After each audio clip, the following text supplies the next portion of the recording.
Good evening, how are you all doing this dark, cold winter night? Hopefully well. So I'm going to do 3 videos this week. That's my commitment. I don't often commit to doing videos, but it's just something I want to talk about in an open way, really. I'd love to hear your views. And what I will say is when I talk about these subjects, and again I will do it over 3 videos, I'm not coming across as somebody who's all-knowing about this. I'm just giving my view based on my experiences, and I'd love to hear all of yours. So what 3 things am I going to talk about this week? Well, first of all, I'm going to talk about strength and conditioning coaches, what their role is, what should their role be in boxing, and when did this all start really, what seems to be a lot of madness going around. I also want to talk about, loosely related, this emergence of performance directors. We now have performance directors in high-profile boxers' camps. I always wonder what George Benton would have made of that, but I guess that's something we'll never know. And third, padmen. I want to talk about padmen, these Instagram padmen that pass themselves off as coaches of boxers. What I am going to say is when I talk about all these 3 videos, I'm not digging anybody out personally. I'm genuinely not. And I'm not saying either that I'm all-knowing, just to repeat that point. I'm just going to give my views, see what you guys think, and maybe go a little bit old school on you. So the first thing I'm going to do, and I've never done this in any video that I've had, I'm going to give you a little 2-minute cameo about my experience in boxing, about my background, because most of you know me from training Gary Sykes, 2-time British super featherweight champion. But I've been in boxing a hell of a lot longer than that. I'm not going to indulge myself, by the way. I'm just doing this to put a little bit of context around myself. So I started boxing age 15 as a young amateur. I was all right. I was average. People who saw me box says I'm being a little bit modest, but I really do believe I was average. I had an average record and I had 14 amateur fights. I boxed for Keith Tate's. The name changed several times, but it was best known as St. Paulinus. Then it became Home Charm Paints, and then it became Dewsbury and Batley ABC, and later Cleckheaton Boxing Academy. So the location, the sponsors kept changing. I boxed for 5 or 6 years as an amateur, 14 fights. I wasn't that prolific. Probably my best claim to fame was, I always call myself a Yorkshire Development Champion or a Yorkshire Novice Champion. I boxed somebody called Chris Dixon, who was a Yorkshire Novice Champion. He was a good kid, and I stopped him in the first round. He was from the Carmond ABC. So if you're watching, Chris, I hope you're well. You know, we don't live that far away from each other. Hopefully he's still around, maybe you're involved in boxing. But Chris Dixon was a good fighter. That was probably one of my best wins. I lost a few fights as well. I got stopped a few times. I never claimed to have Jake LaMotta's chin, but 6-7 years as an amateur, and then had a couple of years out, did a little bit of Thai boxing, and then about 1994 I went back into boxing. I started coaching amateurs at quite a young age, and then I did 5 or 6 seasons in the amateurs. I started training a good friend of mine, really good friend of mine, Mally McIver, who's a GB coach. He was an elite amateur. I started working with him and other amateurs like Gary Sykes, who was just a kid at the time. And about 5-6 seasons in the amateurs, Mally McIver went pro. I went pro with him. I say when I went pro, I mean I started working with him as he was a professional. We moved around quite a bit, trained at various gyms, mainly trained in our own fitness suites and did our own thing. And then when Mally finished, I had a couple of years off again, and then Gary Sykes got in touch. And then I guess the rest is history. I did have a return to amateur boxing about 4 or 5 years ago.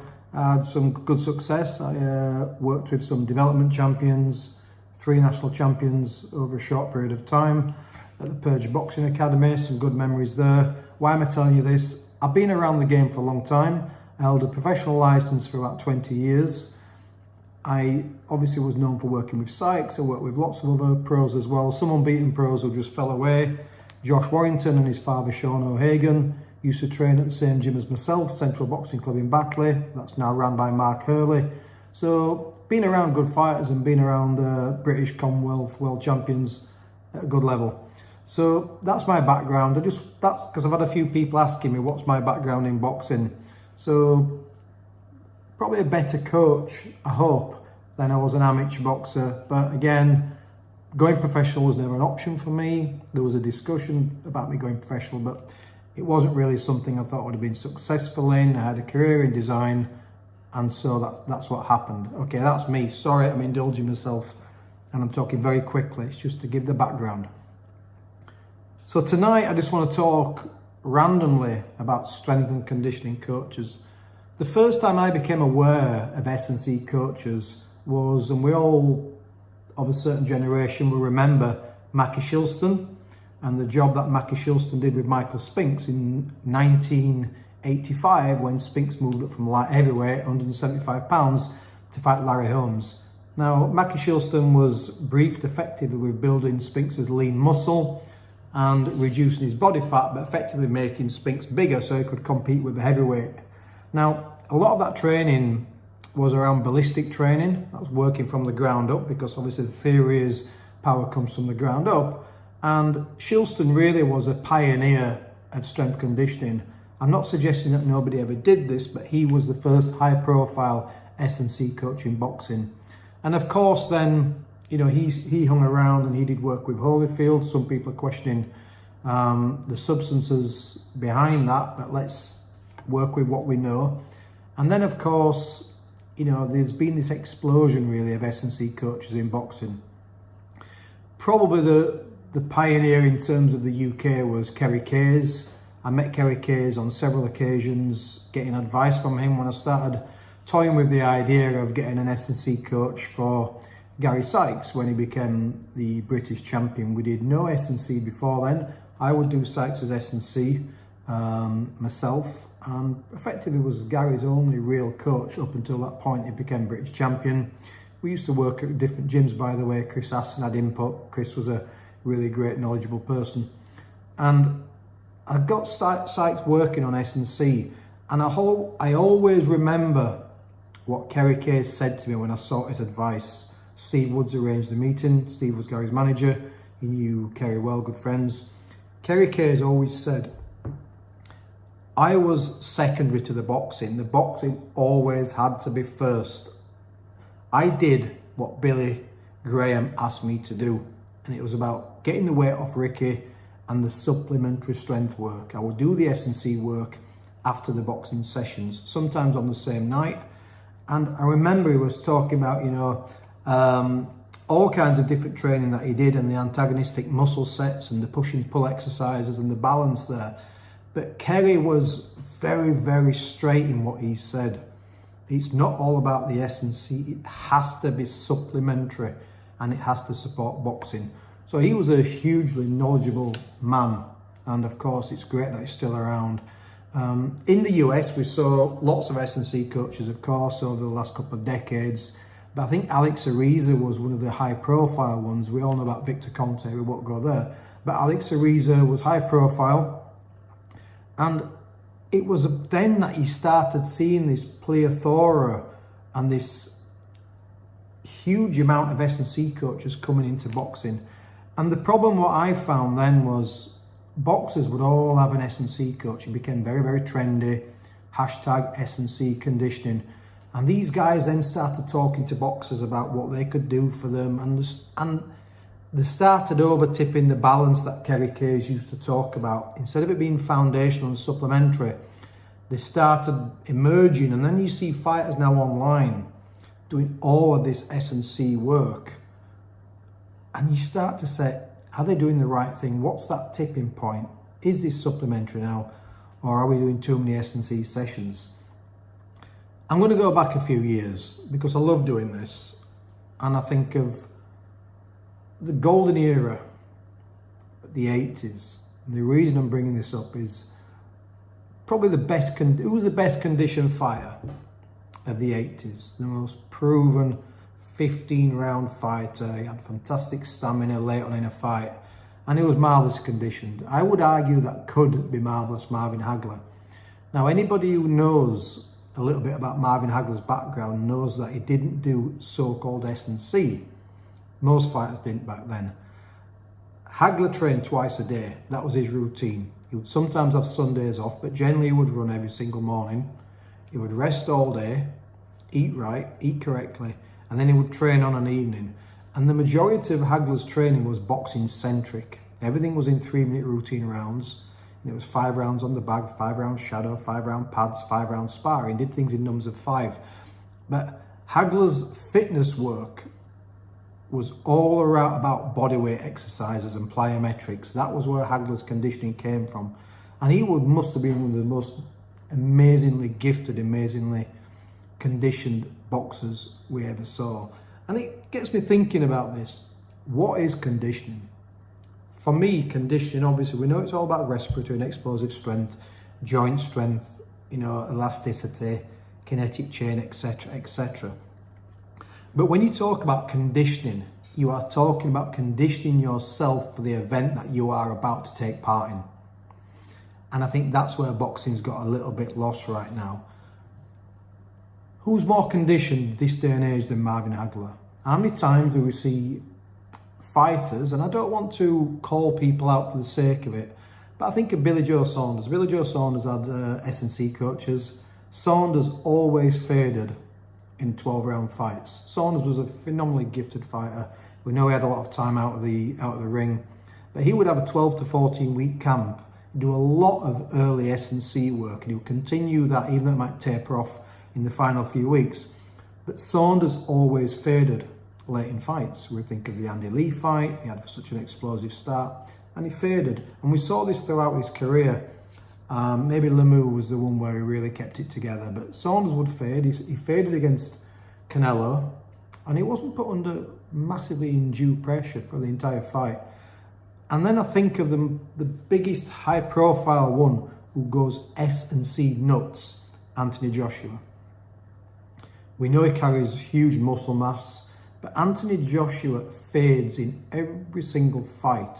We are told by the commentary, by Sky, by DAZN, whoever covers Anthony Joshua's fight, that he's one of the best conditioned modern day heavyweights. Now I think of Anthony Joshua and I think of how he blows up after a big explosive combination. The Klitschko fight, he didn't throw anything for 4 rounds. He had a big 5th round and he gassed out. Did very, very similar with the lactic acid with Dillian Whyte. And we've seen that consistently. He gassed out against Andy Ruiz. This is the S&C king, Anthony Joshua. This is somebody else, performance directors in camp, gassing out. And who can forget, Larry Holmes and Kenny Norton and the pace that they set on June the 9th, 1978. Boxing training, boxing training, boxing training. What I'm saying, I'm just talking about the balance between strength conditioning and boxing training. The boxing coach, the head coach, should always rule the camp. The head coach has to be strategic. Strength work, conditioning work has a place, but what's that place in boxing? I think we've lost something. We see some brilliant fights now. There are some fantastically conditioned athletes out there, but I do think we've lost something. I struggle to see welterweights go at it like Leonard and Duran did for 15 rounds in Montreal.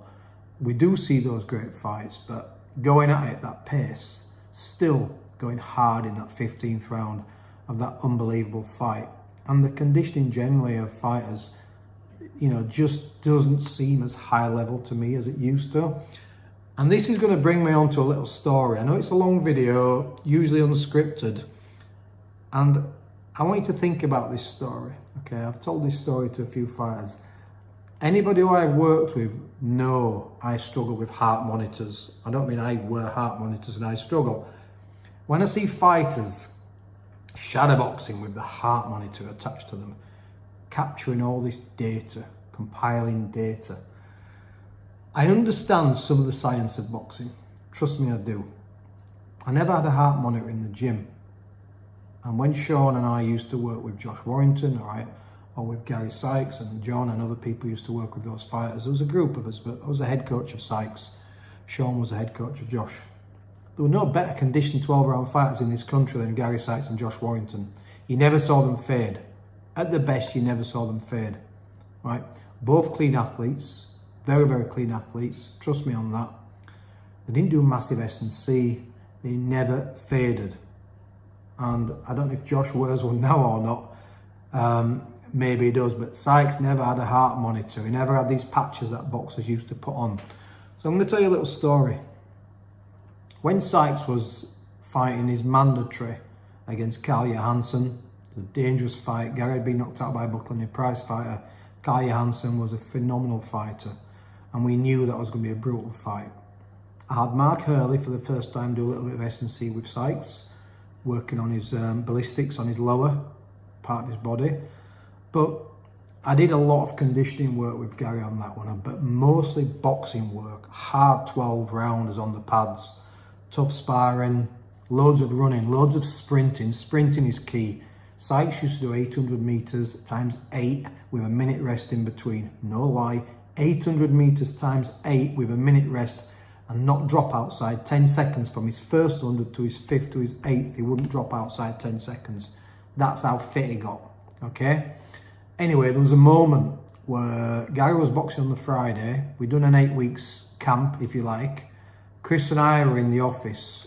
Sometimes you can stand over a fighter too much. And we were chatting about tickets. We were probably counting ticket money or something. And it was Tuesday. Gary was 3-4 days away from fighting. And he used to like a bit of time on the bag and blasting the bag on his last session. Might be 8 rounds. Chris and I were chatting about various things, the event on Friday. And we could hear this rat-a-tat-tat. Sykes used to make this little yelp when he used to punch. Pat, pat, pat, pat, pat, pat, pat, pat, pat. And Chris and I were chatting. And Chris just looked at me. And I smiled. And Chris just said, "He's ready, Jules, isn't he? He's ready." And I says, "Yeah, he's ready." What's the point of the story? No heart monitors. Chris Aston and I, massively experienced coach, Chris Aston, I think he'd had 80 odd fighters do the 12 round distance. So who knew it better than him? We both smiled and we knew he was ready. That, we could hear it. 50, 60 years experience between the two of us in the art of boxing. We didn't need to look at metadata. We didn't need to look at graphs in Excel or PowerPoint.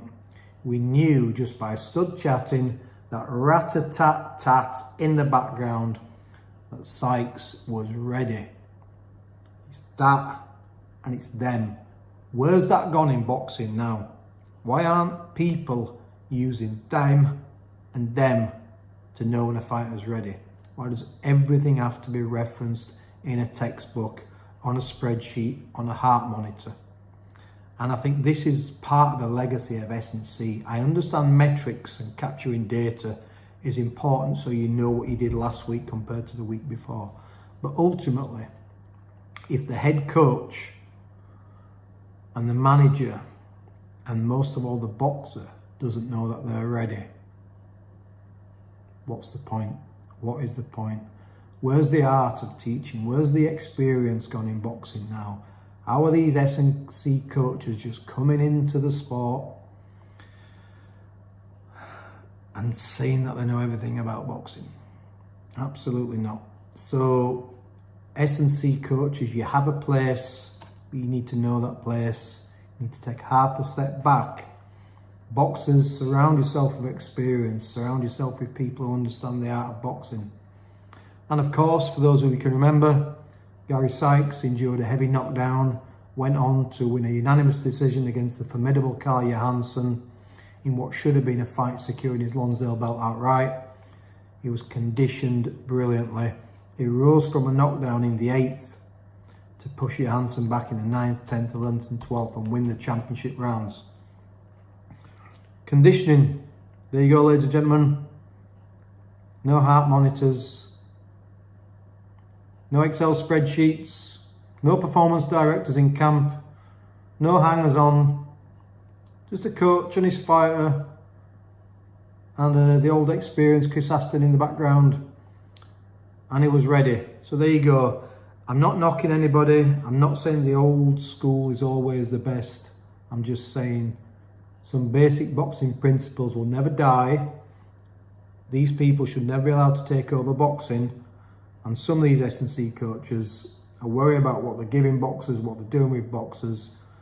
And as a former head coach of a championship level fighter, you have to know what your boxer's doing.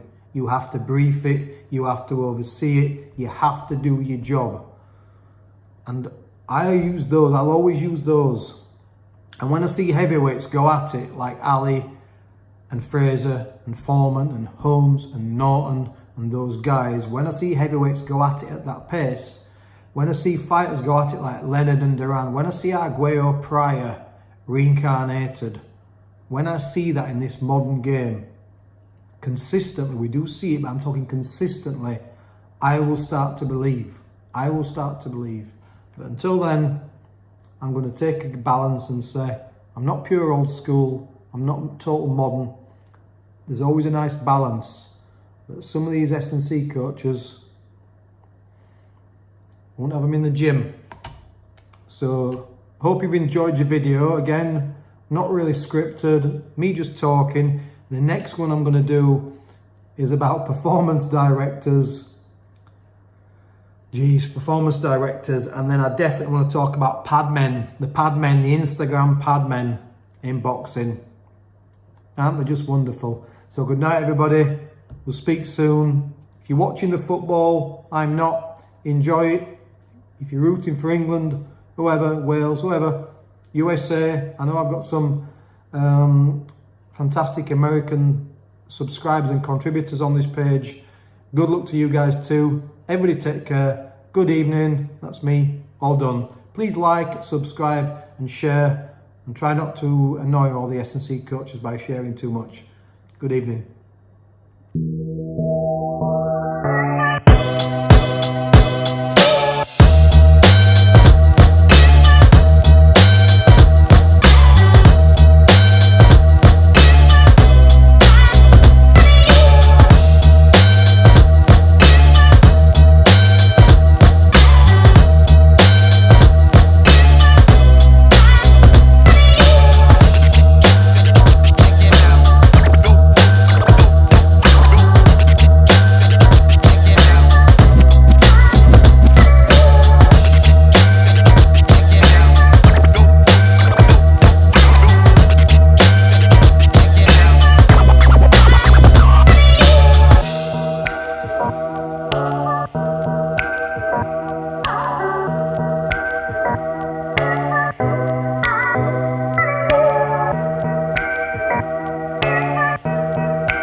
Porky's Corner is proud to be sponsored by Spartan Site Solutions.